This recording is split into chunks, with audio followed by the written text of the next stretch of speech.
제가 뭐 일종의 아이스 브레이킹 차원에서 공통적인 질문을 한두 가지 좀 시작을 하고 좀 세부적인 질문들 드리고 또 거기에 대해서 각 오늘 발표해 주신 분들의 의견들도 같이 청취해 보도록 하겠습니다.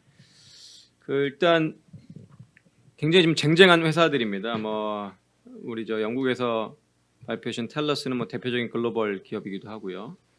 또 오리고도 제가 이제 언론을 통해서 좀 직접 좀 조사를 해봤더니 영국에서 가장 앞서 있는 실제 자율주행 모빌리티 서비스를 제공하는 회사고, 또 영국에서 조인하신 분들은 아마 익숙치 않으셨겠지만 아까 그 네이버 랩스 같은 경우도 우리나라를 대표하는 IT 선두주자의 전문적인 이제 R&D 조직이면서 자율주행과 관련된 여러 기술들을 연구하고 있습니다. 뭐 현대차 그룹은 두 분도 익히 아실 거라고 믿고 있고요. 모셔널도 이 자율주행 업계에서는 가장 또 핫하고 관심 가는 회사들이기 때문에 오늘 굉장히 민감한 주제임에도 불구하고 많은 부분들을 공유해 주는 거에 대해서 다시 한번 감사 말씀드립니다. 그 얘기를 이제 쭉 들어보니까 우리가 이제 오늘 주제로 삼고 있는 Connected and Automated Mobility, CAM이라고 이제 약칭을 써서 캠에 대한 여러 가지 이제 각자의 조금씩은 다른 지향점 또 전략 이런 얘기들을 해주셨습니다. 거기에 대해서 아마 특히 이제 영국에 계신 두 분은 이 한국의 사례들에 대해서 조금 생소하셨을 수도 있고 처음 들으셨을 것 같은데, 들으셨을 때 좀 뭔가 같이 협력을 하거나 또 공동으로 뭔가 서비스를 기획해 보거나 이런 것들에 대한 기회들에 대해서 어떻게 느끼셨는지 한번 좀 여쭙고 싶고요. 먼저 오리고의 우리 미스터 가너 씨께 한번 좀 의견을 여쭙겠습니다. 한국 발표들에 대해서 어떻게 좀 들으셨는지, 협력의 기회들에 대해서 좀 모색이 가능하실지 간단하게 의견을 좀 말씀해 주시면 감사하겠습니다.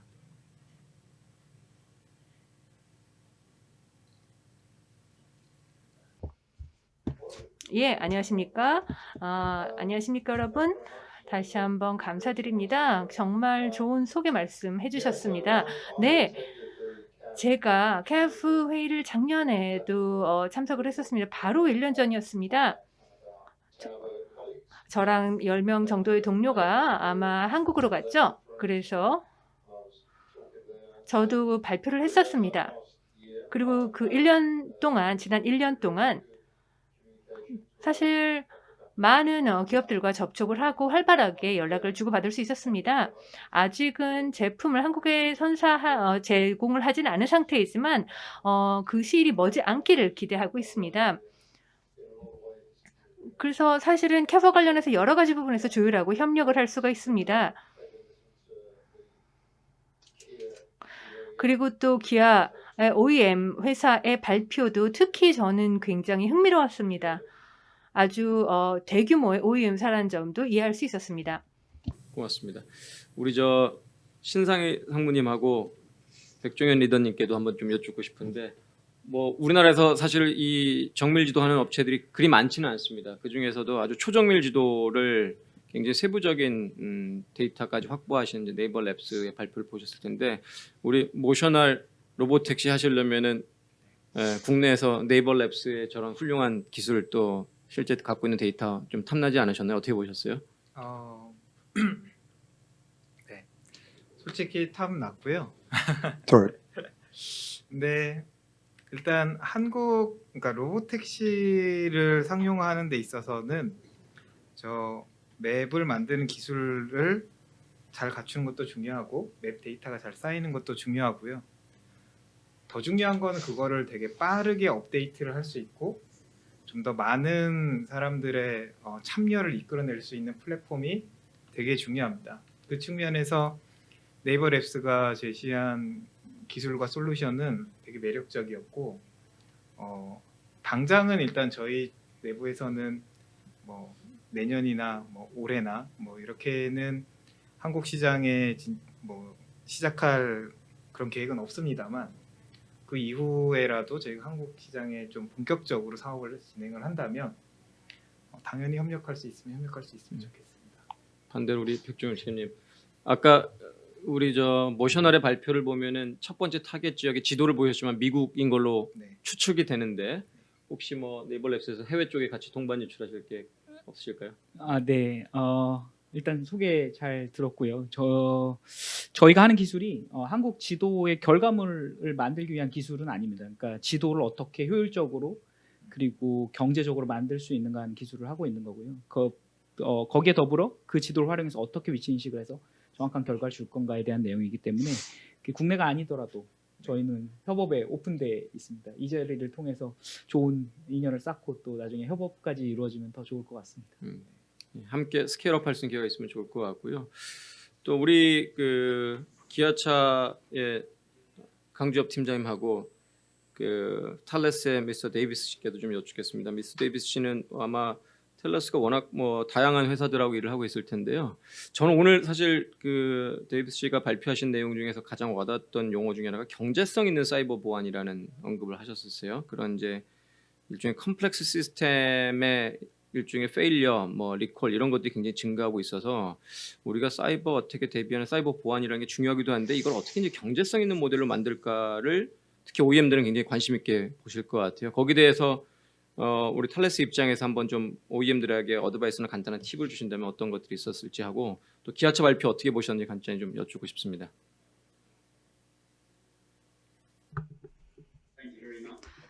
네, 감사합니다.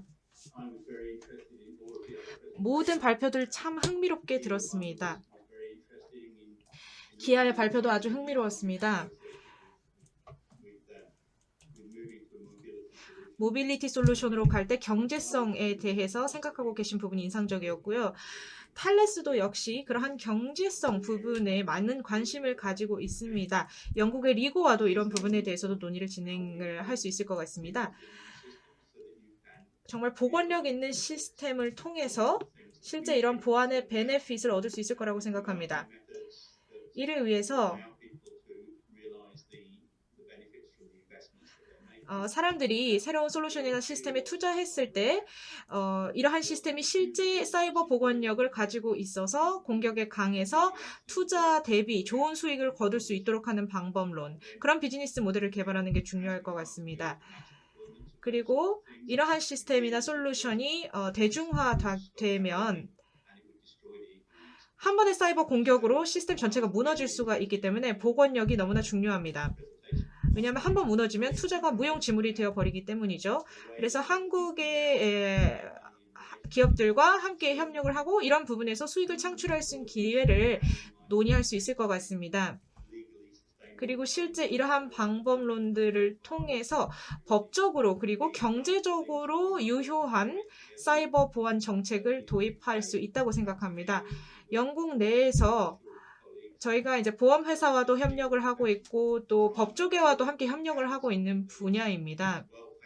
그래서 정말 근거에 기반한 잘 대중화될 수 있는 솔루션들, 그리고 정말 그 지역에 맞춤형으로 보급될 수 있는 솔루션들이라고 생각을 하고, 또 사실 저희가 전에는 이런 복잡기에 관련해서 사이버 보안을 강화할 필요 자체가 없었습니다. 그렇기 때문에 이러한 부분에 대해서 아직 경험이 잘 없는 기업들, 경험이 없는 업계들 같은 경우에는 저희가 도움을 드려서 지속 가능한 모빌리티 서비스를 구현할 수 있으실 거라고 생각합니다.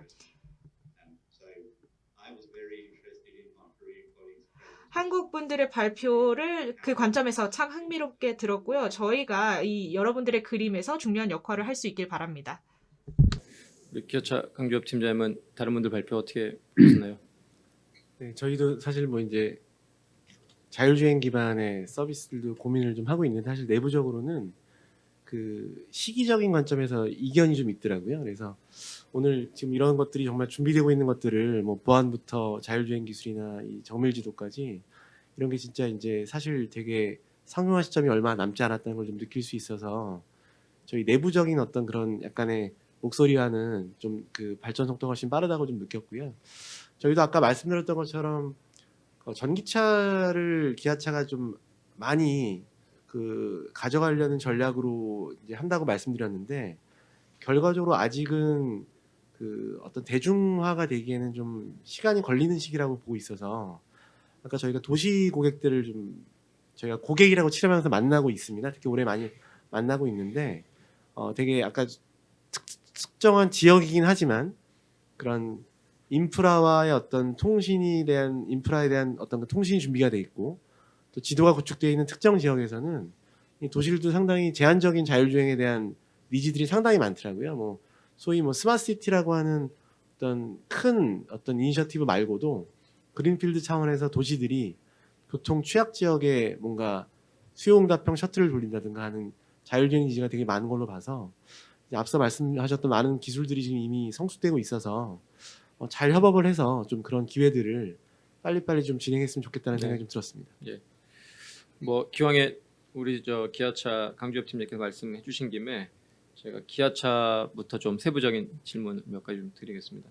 오늘 그 발표하신 내용 중에서 특히 국내가 아닌 유럽 쪽의 사례들을 좀 몇 개를 언급을 해주셨어요. 특히 이제 아까 이탈리아나 러시아에서 진행되고 있는 일종의 숏텀 렌탈 모델, 단기 렌탈 모델 같은 것들도 POC를 진행하고 있다고 하셨고, 또 이미 뭐 스페인에서는 위블이라는 서비스를 런칭하셔서 진행을 하고 계시고, 또 그 외에 이제 몇 가지 전동화 기반의 서비스를 생각하시는 것 같은데, 특별히 이렇게 좀 유럽 시장에 타겟팅하시는 이유하고 이게 이제 기본적으로 기존에 있는 플릿 운영하는 회사들과의 어떻게 보면 경쟁일 수도 있다는 생각이 드는데, 기아차 입장에서 그 이상의 넥스트 비즈니스 모델도 많이 생각을 하고 계신지 거기에 대해서도 한번 좀 의견을 주시면 좋을 것 같습니다.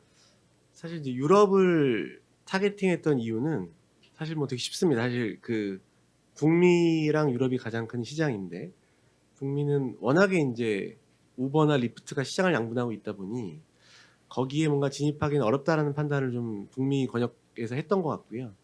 유럽은 사실 되게 파편화되어 있는 시장이었고, 특히 아까 말씀드렸던 그 친환경차 규제 정책이 국가마다 도시마다 상당히 이제 그 전개의 양상이 좀 다르더라고요. 근데 예를 들면 아까 저희 스페인 마드리드도 말씀드렸던 게 친환경차를 가지고 카쉐어링 했을 때 인센티브를 많이 주는 그런 도시였습니다. 그러다 보니 저희가 마드리드의 카쉐어링 사업자 중에 3번째로 들어가서 비즈니스를 좀 하고 있는 거고요.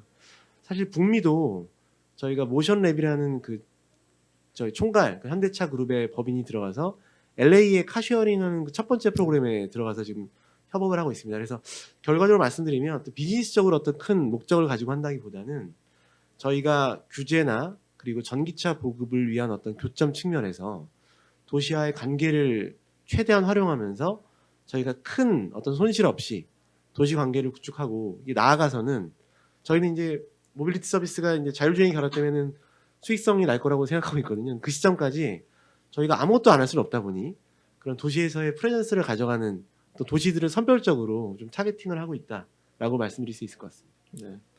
뭐 사견입니다만 아까 오리고 발표 때도 언급을 해주셨는데 그 글로벌하게 확장하고 계시고, 특히 뭐 베이스가 이제 영국이시다 보니까 기아차에서 갖고 있는 아까 플랜 S였나요? 전략 중에 두 번째가 아마 그 퍼포스 베이스 비클에 대해서 언급을 하셨는데, 그런 측면에서는 오리고랑 또 협력해서 유럽 쪽 시장의 새로운 서비스나 프로덕트를 한번 기획해 보시는 것도 좋은 기회일 것 같다는 의견을 드립니다. 그 모셔널 우리 신상희 상무님께도 조금 이제 의견을 여쭙고 싶습니다. 오늘 뭐 아까 테크놀로지 또 비즈니스 관점에서 여러 가지 이제 제약 조건들도 언급을 해주셨고, 거기에 대해서 어떻게 이제 준비하고, 이제 예를 들면 룰북 같은 일종의 기본적인 컨셉과 그것들을 시스템으로 구현하는 이제 모델도 상당히 좀 의미 있게 설명을 해주셨던 것 같아요. 이제 제가 하나 좀 의견을 여쭙고 싶었던 거는 그 자율주행 기반의 로보택시로 갔을 때의 베네핏을 크게 한 이제 3가지로 정의를 하셨었죠. 이게 뭐 무엇보다 좀 더 안전하고 릴라이블하고 또 이렇게 사람들이 쉽게 액세서블한 서비스를 만들겠다고 하셨는데, 사실 앞에 2개는 이제 충분히 설명했던 것 같고, 25년 갔을 때 과연 정말 많은 사람들이 쓸 수 있을지, 어떤 식의 좀 메소돌로지를 가지고 더 많은 사람들에게 이 베네핏을 돌려주시기 위해서 좀 준비를 하고 계신지, 구체적인 계획들이 혹시 공유 가능하실지요? 사실 억세서빌리티에 있어서는 2025년까지는 되게 획기적인 솔루션이 나오기는 좀 어려운 건 사실입니다. 왜냐하면 2025년까지 개발되고 있는 저희가 계획하고 있는 로보택시는 기존의 차량을 운전자가 존재한다라고 가정돼서 개발되었던 기존 비이클 플랫폼에 기반을 하고 있기 때문에 그 부분에서 되게 획기적인 것을 이끌어내기 좀 어렵습니다. 다만 2025년까지 저희가 추구하면서 조금 더 바꿔가려고 하는 것은, 사실 운전자가 그 자리에 앉지 않음으로써 차량 내부의 공간은 좀 더 효율적으로 운영될 수 있습니다. 그리고 뭐 휠체어라든가 아니면 그때 되면 휠체어가 아니라 약간의 보행을 도와주는 로봇 같은 게 붙을 수도 있지만 그런 것들을 차량에 수납한다고 한다면 결국에 나오는 거는 더 많은 공간, 좀 더 편안하게 들고 내릴 수 있는 그런 통행의 뭔가 문 이런 그런 부분이 좀 더 필요합니다. 그런 부분을 해결하는 데 있어서 저희는 기존의 차량에 운전자가 그 자리에 앉아서 있기 때문에 쓸 수 없었던 공간을 어떻게 하면 좀 더 효율적으로 활용할까 이 부분을 좀 더 집중적으로 하고 있다까지는 말씀드릴 수 있을 것 같습니다. 알겠습니다. 그 같은 질문을 우리 아리고에도 함께 좀 여쭙고 싶은데 아까 발표하실 때 그 얘기를 들어보니까 팟 제로 또 셔틀 제로 이런 이제 다양한 폼 팩터를 가진 자율주행 차량들에 대한 설명들을 해주셨습니다. 근데 아까 셔틀 제로를 말씀하실 때는 제가 이제 기억하기로는 사람이 없는 형태의 폼 팩터를 기본으로 지향해서 스페이스를 많이 확보하고 필요에 따라서는 옵션으로 여러 가지 조향 장치 같은 것들을 달아서 사람이 목적에 맞게끔 쓰는 이제 그런 얘기들도 하셨던 것 같아요. 그리고 실제 케이스들이 적용됐던 이제 사례들을 봤더니 그러니까 밀턴 케인스 시티였나요? 거기서 쓰였던 이제 팟을 보여주셨고 또 호주 같은 경우에는 그 리타이먼트 빌리지에서 좀 이렇게 교통 약자분들이 이용하실 수 있는 이런 서비스들을 말씀하셨던 것 같은데 지금 우리 모셔널에서 얘기하신 거 외에 아리고 갖고 있는 혹시나 다른 전략이 있는지 새로운 액세시빌리티 많은 커스터머들이 쓸 수 있게끔 하기 위한 추진들을 다양한 모델에서 지금 조금씩 시도하고 계신 것 같은데 거기에 대한 의견을 한번 좀 주시면 좋을 것 같습니다.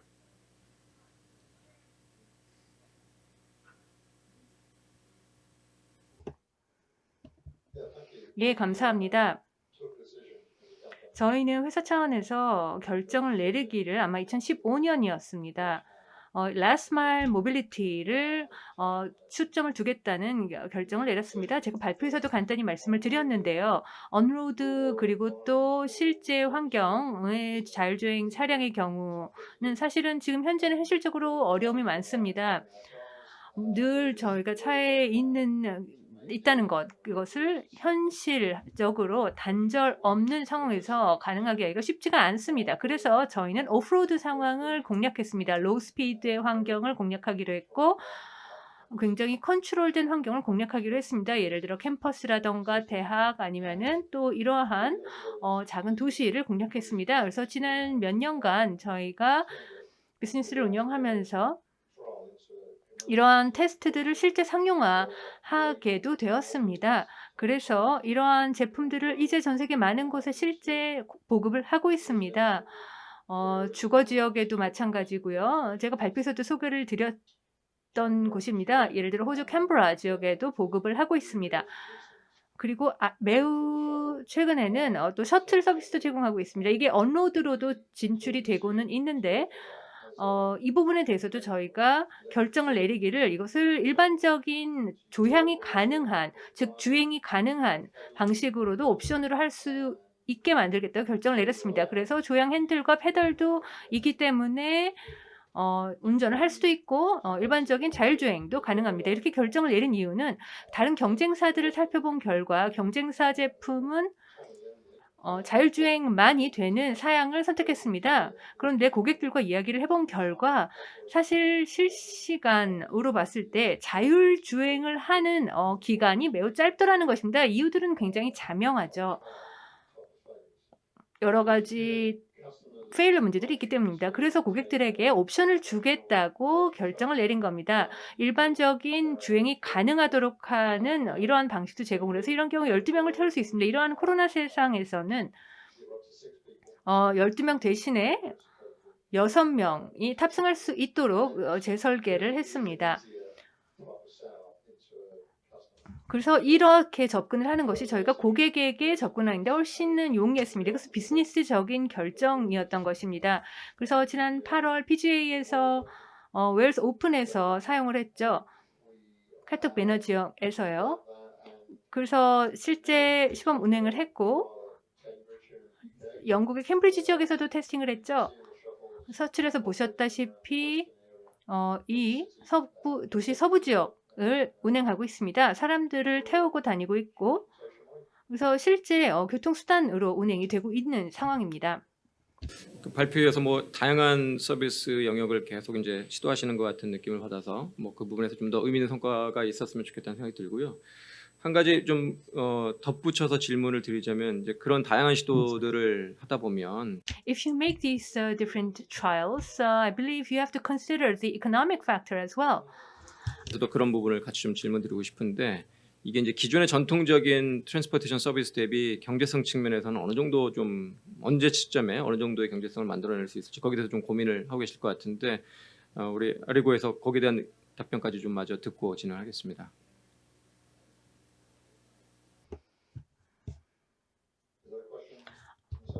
아, 저한테 주신 질문인가요? 예. 예, 제가 앞서 말씀드렸듯이 지금은 트라이얼 단계들이 많습니다. 그리고 또 이제는 실제 고객들이 저희 제품을 구매를 하고도 있습니다. 그래서 상업적으로 이제는 다음 단계, 즉 상업적인 비즈니스까지로 이어진 상태입니다. 셔틀 사업은 말씀드렸듯이 실제 이제 언로드에서 운행이 되고 있습니다.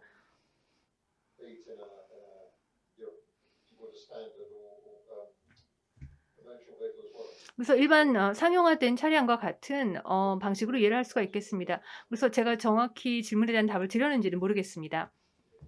질문은 경제성에 대한 질문이었고요. 대략 답변된 것 같고 같은 질문을 우리 모셔널 신상희 상무님 로보택시 아까 비용 구조를 얘기하실 때 보니까 이게 자동화, 자율주행이라는 기술을 통해서 일종의 언맨드를 추구하지만 그로 인해서 또 발생되는 인력, 거기에 해당되는 비용 이런 것도 굉장히 좀 크게 아직은 존재하는 것 같은데 그런 측면에서 경제성이라는 거를 어느 시점에 어느 정도 목표를 가지고 지금 움직이고 있는 건지 과연 이게 달성이 될 건지 뭐 얘기해 주시면 좋겠습니다. 되게 상당히 어려운 질문을 하셨습니다. 저희가 계속 고민하고 있는 부분이고요.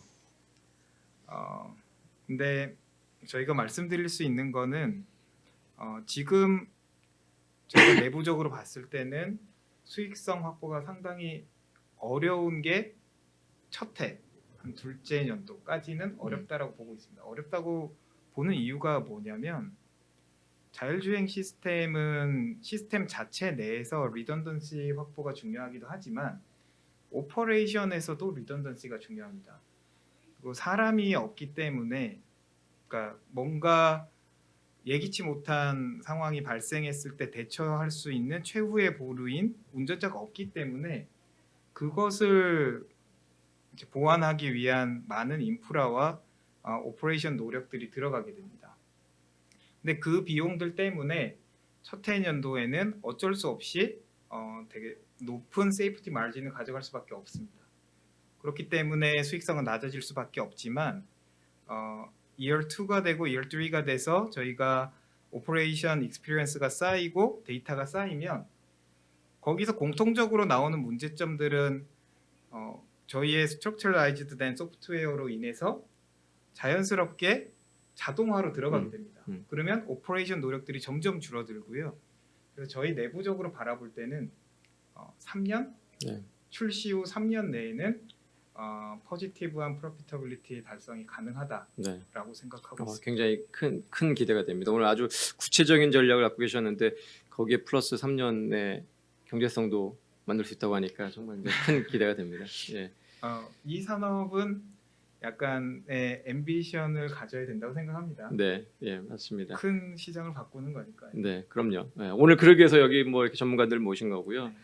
그 네이버랩스 우리 백종현 대표님께도 좀 여쭙고 싶습니다. 사실 뭐 그 동안에 저는 이제 백 대표님이 발표하신 거 많이 들어봤고 그러다 보니까 뭐 이 맵에 대한 기술들은 충분히 설명을 들었는데 오늘은 그 외에 저는 이제 사실 궁금했던 게 그 저렇게 만드신 아까 이제 서울시 같은 게 2,092km 정도 말씀하셨던 것 같은데 그 데이터들을 어떻게 이제 현행화를 좀 비용 효율적으로 할 거냐, 실시간성에 가깝게 할 거냐에 대해서 좀 여쭤보려 했더니 어크로스라는 걸 설명해 주셨고 그 어크로스의 실제가 뭘까를 여쭤보려고 했더니 이제 논문을 보라고 하셔가지고 오늘 이제 집에 가서 우리 직원들하고 같이 공부를 해야겠다는 그런 생각이 들었습니다. 제가 사실 오늘 흥미롭게 봤던 것 중에 하나가 그 끝부분에 얘기하셨던 ALT 프로젝트를 말씀하셨잖아요. 거기서 조금 더 구체적으로 말씀해 주실 수 있을지. 왜냐하면 우리 엘고에서 하고 계신 모델도 약간 유사한 형태인 것 같고 또 기아차가 지금 플래닛에서 얘기하는 PBB도 사실은 비슷한 형태를 좀 말씀하시는 것 같아요. 이게 뭐 그동안은 사실 업계에서 도요타 이빨레트를 가지고 계속 많이 이제 프로모션을 했는데 우리나라를 대표하는 기업에서 그런 컨셉 또는 이걸 이제 실체화하는 그런 작업이 이루어지는 것 같아서 되게 반가운 입장에서 한번 의견을 좀 여쭈고 싶습니다. 네, 일단 어크로스 프로젝트 말씀드리면 알고리즘에 대한 설명은 논문으로 대체하고요. 장비는 카메라나 아니면 저가의 GPS 정도의 저가 장비로 그러니까 블랙박스 같은 형태, 영어로는 대시캠이죠. 네. 대시캠 형태의 장비가 될 거고요. 대시캠 장비로서 업데이트를 하는 걸 목표로 하고 있고요. 두 번째 말씀하신 알트 같은 경우에는 저희가 이제 궁극적으로 이제 추구하는 바는 저희의 지도를 가지고 저희의 위치 인식을 가지고 운영할 수 있는 자율주행 플랫폼을 만드는 겁니다. 그 알트는 이제 기존의 자동차 업계에서 보시는 거랑은 조금 다른 저희는 로봇의 영역이라고 생각을 하는데요. 첫 번째는 사람이 타는 것을 고려하지 않고 있습니다. 그러니까 사람이 타지 않음으로써 갖는 장점이 저는 되게 많다고 생각하거든요. 앞서 말씀드렸던 차량 자체를 엄청 가볍고 약하게 만들 수 있겠죠. 예를 들면 뭐 세이프티로부터 좀 더 자유로워질 수 그렇습니다. 있겠네요. 네. 규제로부터도 자유롭고요. 예를 들어 어디 부딪혔을 때 이 차가 박살나고 다른 차가 괜찮으면 충분히 통용될 수 있는 수준의 기술로도 도로를 나갈 수 있다고 생각하거든요. 그렇기 때문에 저희가 생각할 때는 분명히 사람이 타지 않는 물류 형태, 물건을 싣고 나르는 로봇 형태의 그런 차량들이 먼저 도로에 나갈 수 있지 않을까 하는 생각을 하고 있고 그런 타겟으로 저희가 기술을 개발하고 있습니다. 물론 근간에 있는 자율주행 기술은 결국 도로를 주행해야 되고 도를 이해해야 되기 때문에 이제 비슷한 수준의 자율주행 기술을 필요로 합니다. 상당히 색다른 어프로치여서 말씀하신 내용이 상용화되면은 뭐 다른 어떤 것보다 굉장히 더 빠르게 롤아웃될 수 있을 것 같다는 그런 이제 기대감이 듭니다. 오늘 이제 그 커넥티드 앤 오토메이티드 모빌리티 주제를 가지고 이제 전문가들 말씀 쭉 들었는데 사실은 이게 커넥티드고 또 오토메이티드이기 때문에 가장 걱정되는 게 사실은 보안일 것 같습니다. 그러니까 누군가가 아까 그 이제 우리 미스터 데이비스 씨께서 발표하실 때도 말씀하셨지만 누군가가 이거를 사이버 측면에서 어택을 하면 이 모든 것들이 사실 한순간에 날아갈 수 있는 굉장히 큰 리스크가 있는 것 같은데 여전히 저도 사실은 이제 뭐 산업계에 있고 저도 이 비슷한 업을 직접 서비스로 개발하고 있고 또 제안도 하고 다니다 보면 받는 질문 중에 하나가 저희의 시큐리티 정책과 그게 시스템으로 어떻게 돼 있는지에 대한 질문들을 굉장히 많이 받습니다. 근데 여전히 다른 회사는 저희보다 훨씬 더 잘하고 계시겠지만 저희 이제 제가 맡고 있는 KT 같은 경우에도 이런 자율주행 사업을 하면서 그 보안에 대해서 여전히 이게 과연 그러면 인베스트먼트일까 코스트일까를 가지고 많은 내부 토론을 하고 있습니다. 이게 정말로 좀 의미 있는 그 인베스트먼트이어야만 하는 당위성을 한번 또 우리 데이비스 씨께서 한 번 더 의견을 마지막으로 강조해 주시면 좋을 것 같고요. 추가적인 질문은 혹시나 이런 것들이 또 표준이나 규제와도 굉장히 관련성이 많을 것 같아요. 이게 특정 국가, 특정 상황에서만 해결되는 그런 이제 단기적인 부분이 아니고 표준이나 규제로서 전 세계를 커버할 수 있는 형태로 만들어져야 되는데 거기에 대한 의견도 같이 한번 데이비스 씨께 좀 여쭙겠습니다.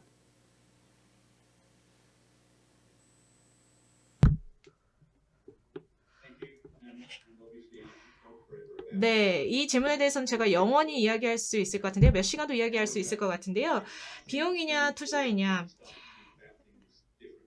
일단은 저희가 새로운 시각으로 바라봐야 할 거라고 생각합니다. 제가 이 업계에 들어왔을 때 사람들이 안전과 보안에 대해서 이야기할 때 그 두 개를 구분해서 이야기했었습니다.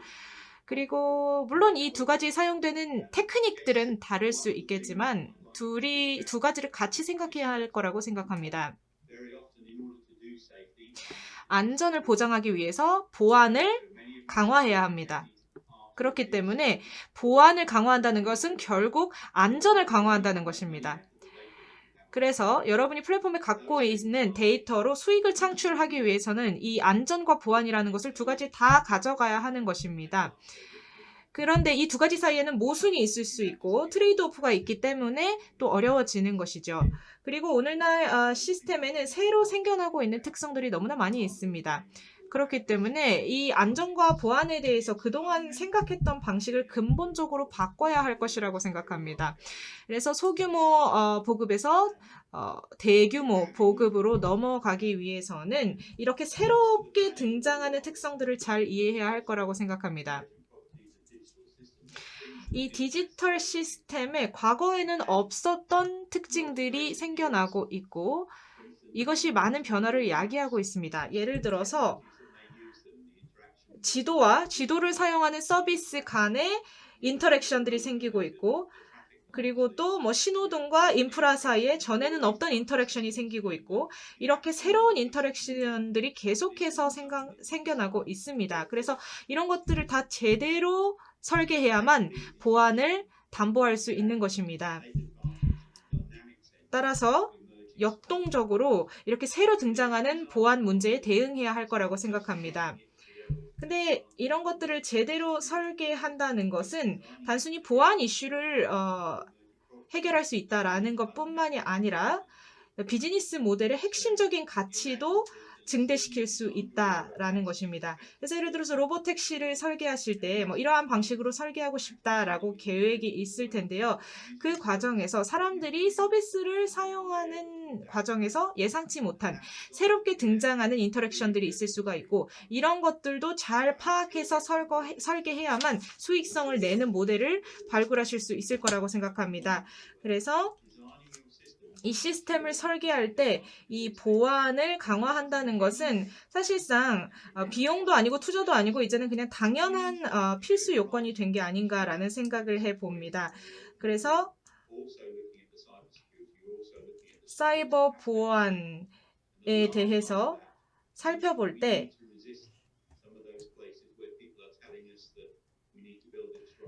과거의 방식을 벗어내야 합니다. 그냥 단순히 이 부분을 강화해야 된다, 이 부분을 강화해야 한다 라기보다는 일단 소규모로 성공적으로 보안을 강화하고 이것을 점차 확장해 나아가는 것이 중요하다고 생각합니다. 그래서 규모를 계속해서 확장해 나가는 것이 중요할 것이고, 작게 시작해서 크게 확장하는 게 중요하다고 생각합니다. 그리고 이 보안이 사실 비용을 증대시킨다기보다는 보안을 통해서 여러분의 시스템이 이 새롭게 등장하는 비즈니스 기회를 보다 잘 활용할 수 있게 해준다라는 관점으로 접근하는 게 더 맞지 않을까 생각을 해봅니다. 지금 오늘날 이 세계는 이 새로운 시스템의 미래를 구상하고 있습니다. 그렇기 때문에 우리가 현재 이 시스템에서 어떤 걸 도입할 수 있는지, 어떤 걸 적용할 수 있는지를 실질적으로 생각해 봐야 할 것입니다. 왜냐하면 1950년대 유효했던 방식이 오늘날에는 유효하지 않기 때문입니다. 그렇기 때문에 저희의 비용의 5%에서 10% 정도를 보안에 투자한다라고 한다면 그것은 정말 실질적인 베네핏을 주는 투자여야 할 것입니다. 그래서 보안이라는 것은 한 번 도입한다고 영원히 계속 지속되는 것이 아닙니다. 그래서 장기적으로 보안을 확보하고 계속해서 새로이 등장하는 특성들에 대응하기 위해서는 지속적으로 계속 투자를 할 필요가 있다고 생각하고, 그렇게 한다면 보안을 통해서 여러분이 비즈니스 모델을 보다 개선시킬 수 있고, 이를 통해서 결국은 비용을 충분히 회수할 수 있을 거라 생각합니다. 그 말씀 감사하고요. 아마 오늘 그 탈레스 외 나머지 4개 회사는 내년도 사업계획에 보안 관련 예산을 좀 증액을 하셔야 될 것 같다는 생각이 듭니다. 그 최근 한 2, 3년간 이 자율주행, 커넥티드카, 모빌리티 이 주제에 대한 기술적인 컨퍼런스들이 굉장히 많았고, 근데 오늘은 그런 것들을 포함해서 마지막 세션이 서비스에 대한 주제를 가지고 상당히 의미 있는 토론들이 오고 가고 발표들이 있었던 것 같습니다. 서비스 측면에서 일반인들이 느낄 수 있는 수준까지 많이 올라왔고 우리 일상에 가까웠다는 느낌을 저는 개인적으로 갖게 됐고요. 이게 단순히 지금의 서비스가 아니라 미래 서비스를 위해서 오늘 모이신 분들이 같이 또 협력할 수 있는 좋은 레버리지 기회가 되기를 바라면서 마무리를 하겠습니다.